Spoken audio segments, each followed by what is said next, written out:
Star Wars 7x7, episode 1651 today. The trailer dropped for Star Wars Resistance, the second half of season 1, and I think they've pretty much told us exactly how the rest of the season is going to unfold. Let's talk about it here on today's show, and let's let Kylo Ren take us in. This is Star Wars 7x7, the only daily Star Wars podcast. Hey Rebel Rouser, I'm Alan Voivod and this is Star Wars 7x7. So let's talk about this Resistance trailer and about the fact that they have pretty much unrolled the entirety of the rest of the season right at our feet. I mean, there's a lot that we still don't know, and there's going to be a lot of exciting developments to be sure, and how this all plays out, yeah, the details are still to be revealed. But I think based on this trailer, they've kind of revealed the major beats for how the rest of season 1 will unfold. And that's different from what happened in the past with the mid-season trailers for Star Wars Rebels, say, for example. It was really difficult to figure out how things were going to unfold with that show. But I think in this particular instance, there's almost no help for it. And the reason why I say that is because we knew the show going in was going to be starting 6 months before the events of The Force Awakens. So just the timeline of the show and of the episodes and of the events within the episodes, it was going to take us hard on the heels of The Force Awakens just regardless. There's no help for it. But as far as when it would actually do it and how, it had to be within the first season, especially considering that with the first half of the season, seeing how active the First Order has been in regard to the Colossus refueling platform, well, we talked about it on the podcast before, and possibly ad nauseum even, that it would probably be season 1 that would deal with it, and season 2 would jump off into unknown territory. And this mid-season trailer seems like it has, I'm using this word very carefully and thoughtfully, seems like it has confirmed exactly that idea. So let's talk about the story beats that we have. 7 of them that will go real quick, I promise. And, one of them, which is, maybe it's an eighth, maybe it's a prologue, maybe it's just to mention it, but there's going to be the occasional episode that doesn't necessarily advance the storyline. I think about the X-Files and about the mythology episodes, the ones where you really dig into, oh my gosh, is the truth really out there? And then there are those other standalone episodes where they just get involved with some real freaky people, basically. And so there are going to be at least a couple of those. We know about one of them. It's going to kick off the second half of the season. It's the one where Niku befriends some strange sea creature or whatever. And there's one that, might hint at a little something, the one called Dangerous Business, where there's some shady First Order related character that's dealing with the quartermasters on the Colossus. But it seems like what's going to happen, our major first step is that we're going to have another pirate attack on the platform. And this is going to be the pirate attack that is the straw that breaks the camel's back as far as the First Order goes. And so beat 2 is going to be the First Order actually taking over control of the platform. Doza is going to agree to the proposal, and that's going to be that. We already have a line from the voiceover that the First Order is going to take over aerial security for the platform. So the First Order's plans are coming to fruition, and it looks like the First Order is also going to pay back the pirates by shooting them up, too. So, yeah, no good deed goes unpunished for these pirates.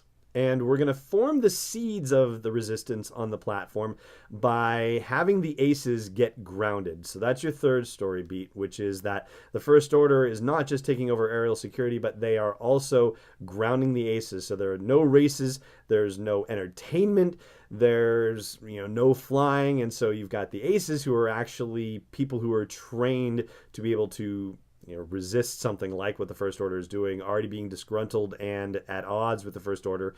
To say nothing about the actual population of the Colossus refueling platform and the fact that the First Order clampdown is not going to sit well with them as a populace in general. So already, beat 3 is the seeds of resistance being planted.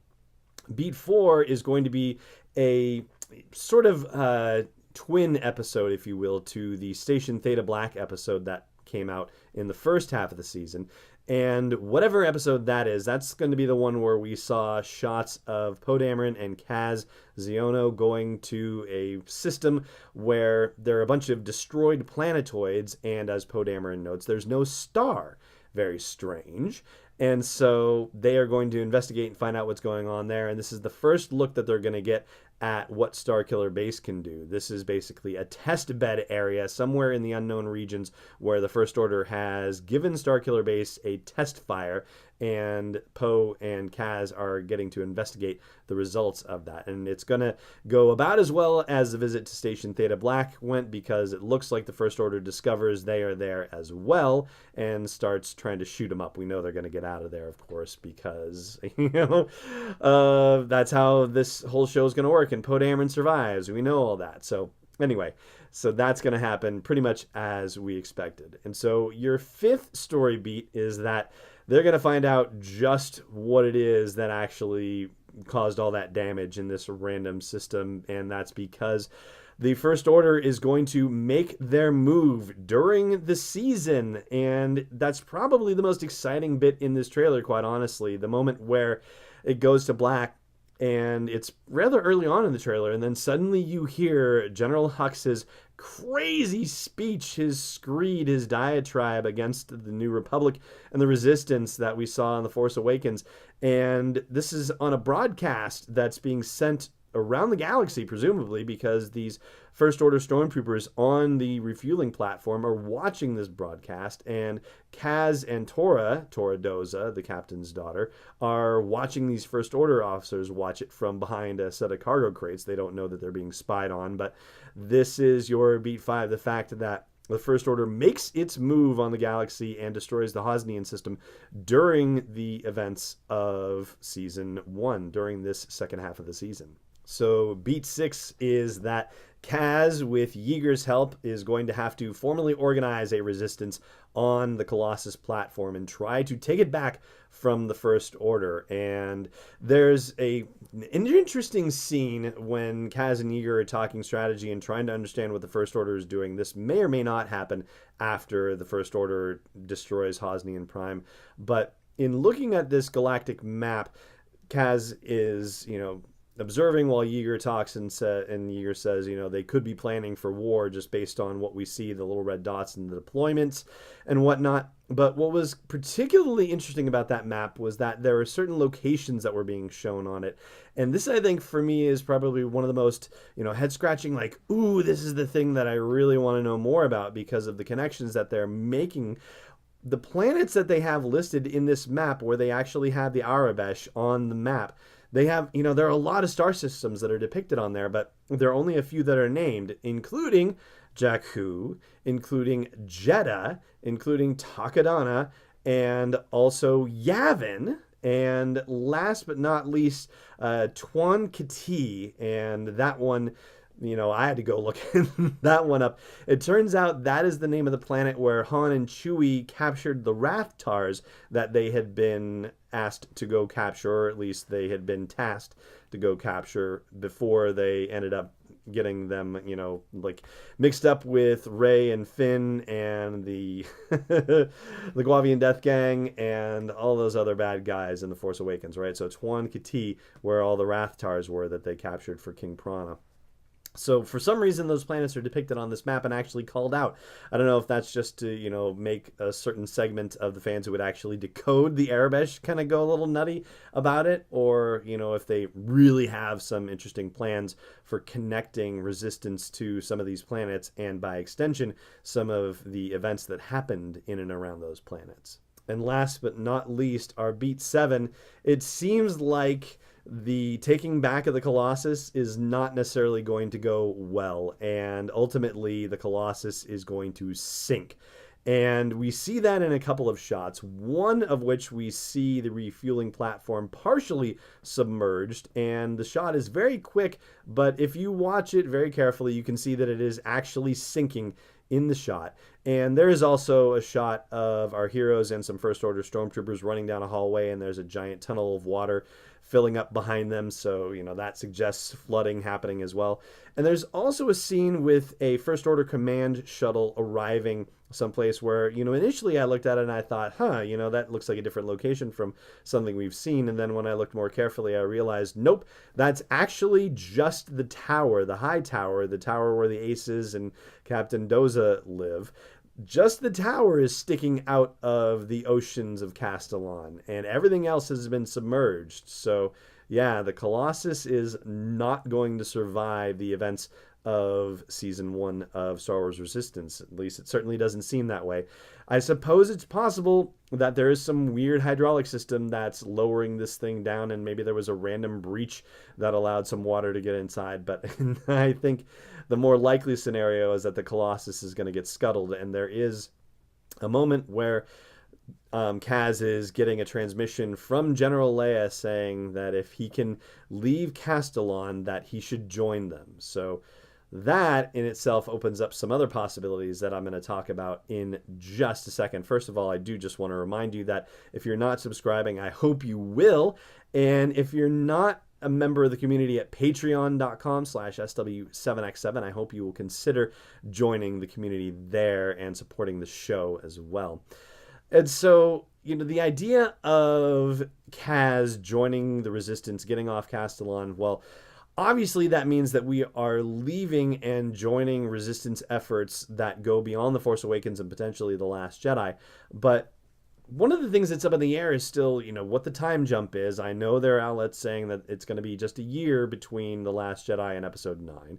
But, when is Kaz going to join the Resistance and, the rest of the Team Fireball crew coming with him? Are they going to actually be able to join the Resistance on Dakar and become part of the faceless folks that were in The Last Jedi and some of the few survivors? I don't think that's going to be very likely. I think it's going to be a situation where they are somehow on the run and away from other pockets of resistance. Whether that means that they'll meet up with Black Squadron and Snap Wexley and his crew, well, that's kind of hard to say. I think it's likely that there will be some connection and that Season 2 will actually end up taking place after The Last Jedi, but before Episode 9, and that we will see Poe interacting with them in Season 2, certainly at least during the first half of Season 2, because the first half of Season 2 will all be done before Episode 9 actually hits theaters.